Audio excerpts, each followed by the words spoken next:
will never be this young again. Never. We can be stronger, wiser, kinder, better.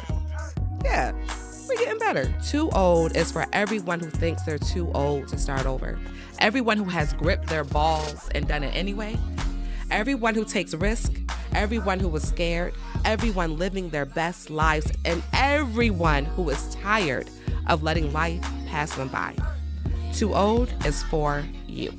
And today, we have on the, I was going to say the couch, but on the stool, Miss Jenika Williams, who is a proud mother, a licensed therapist, counselor, teacher, real estate agent, and Virgo, so she could do everything. Okay? Everybody's like, oh, that explains it. So you know that I love the written word, it's my life's work. So I'm going to start with a short snippet from a blog, get your feedback, and then we'll go into the interview from there. Okay. My birthday weekend was exactly what I needed.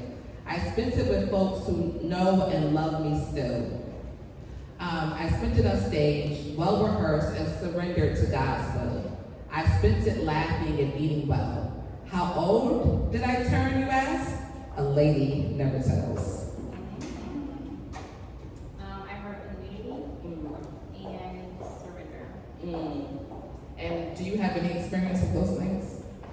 Yeah, community is important. I mean, you need, we're made for connection, like a human being. And so that's people, that's community. And so you need to be around people that get you. For sure. Well, thank you for getting me. Y'all don't know, but Jenika is one of the few friends that I have in Houston. And see, people use the word friends lightly, right? I know a lot of motherfuckers, but somebody is not your friend unless you have sat in a dirty kitchen and they have sat in yours, okay? So, right.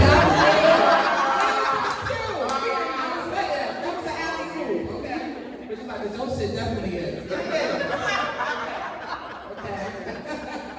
But we made friends once I moved here, and so people always say it's harder to make friends, to build community later in life, right?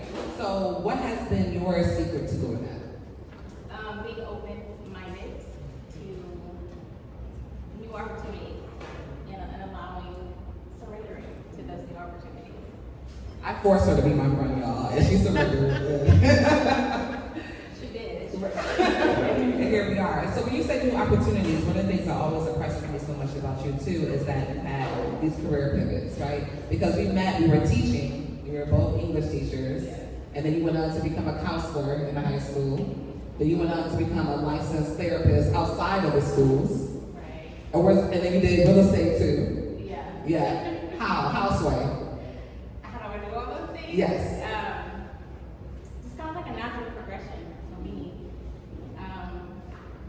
I really enjoy teaching the students, and I saw that my positive relationships with them was what really kind of impacted their academics. And so that kind of led me to go to school counseling. And then also one of my students, my former students who still stopped by my classroom, she mentioned that. She's like, you need to be a school counselor, I'd love to talk to you. But that was confirmation because I was already enrolled in grad school.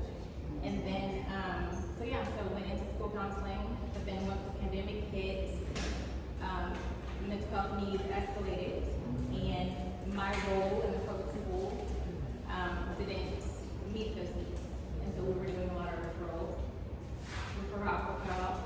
So I wanted to be the one that was receiving those referrals. Okay, all right. That's it. Yeah. It's better. Is it on? Is it on?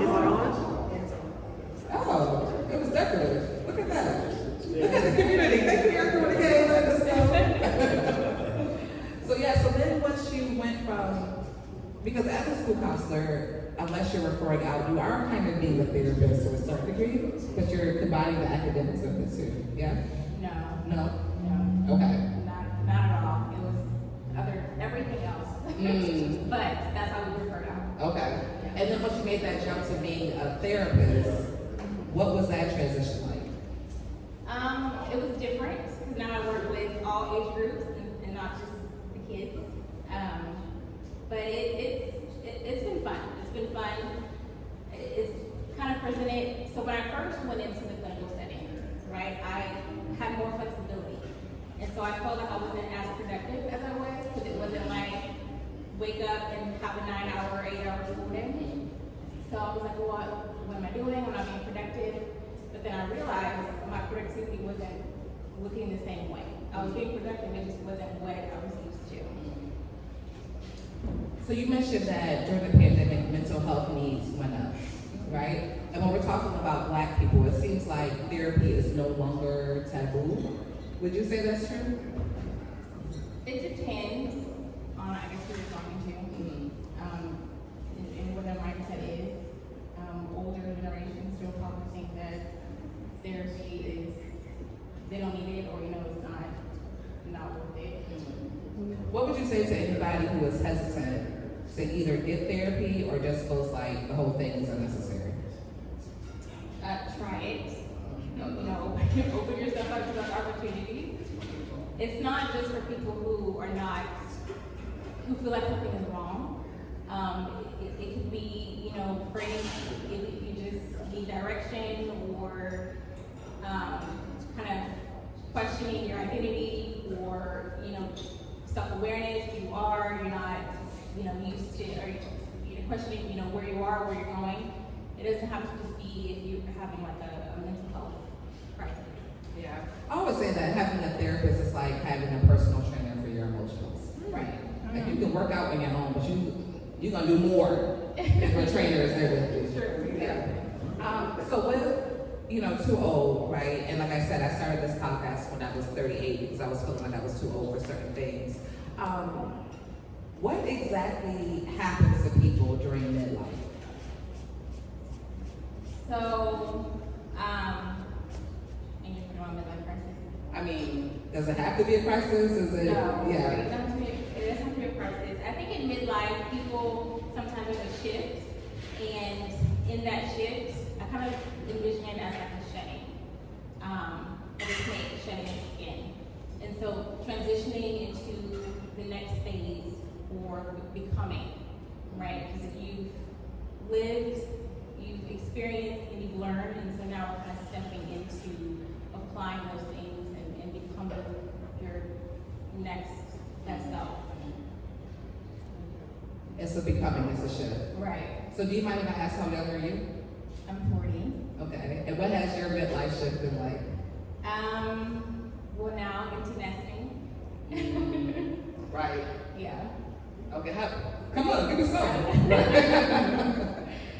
It's different because now I don't have to take care of it anymore. When I met her, one of the things that made me go like, that's gonna be my friend. Because we were like, again, we're teaching, we're doing the professional development, and we're going around, everybody saying something about themselves. And she was like, I'm about to be a young, empty nester. And I was like, what a statement to make. So take us through, let's go back. Let's go back to when you're in college, right? And you get pregnant. What was that like? That was interesting. But it wasn't, I just kind of always knew that I was going to be a young mom, like a younger mom. So I wasn't surprised. It just was, I just had to shift a little bit. So I had to finish, shifted to online school, finishing my degree while I was rocking my babies to sleep. Okay. And now at 40, your babies have graduated, they're out in the world. What does that feel like? It feels good. That accomplishment, I say that it wasn't just them who accomplished graduating high school, but also me, because that was a lot better. Yeah. Is there something that you're looking forward to in this new season? I'm looking forward to, like when I order food, I'm just ordering.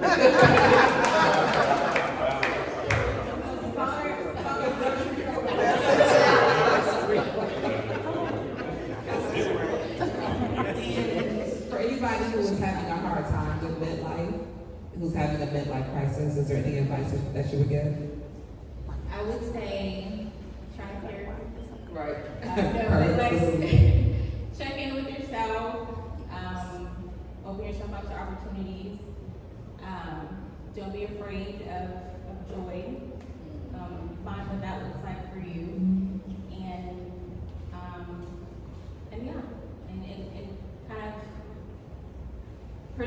not presenting, but approaching those shifts with curiosity instead of judgment.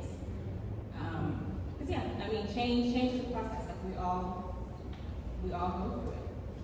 It's interesting. You said not being afraid of joy. Do you experience that a lot of people are afraid of joy? Yeah. Yeah. Identifying what joy is and afraid to experience that because it might not fit the standards that have been previously set for them. Okay. So when Diddy was rubbing the male semen on his nipples, he was open to joy. He was curious. No, I can't. Why are you telling her cancer? Sorry, you might be boring. Right. So we like to end these interviews with something that you're too old for. I would say I'm too old for late nights. And I'm okay with that now. I'm okay. I'm okay with them being sleepy at 11 p.m., 12 midnight and trying to find my bed. I'm okay with that. Right. That's why you have to come to a podcast taping or a comedy show that starts at 8, right? Yes, ma'am. But you can still kind of pull a card. Okay, name something that used to scare you, but not anymore. I would say flexibility. That's too easy. I'm not even gonna do it. I was expecting you to make a sexual joke.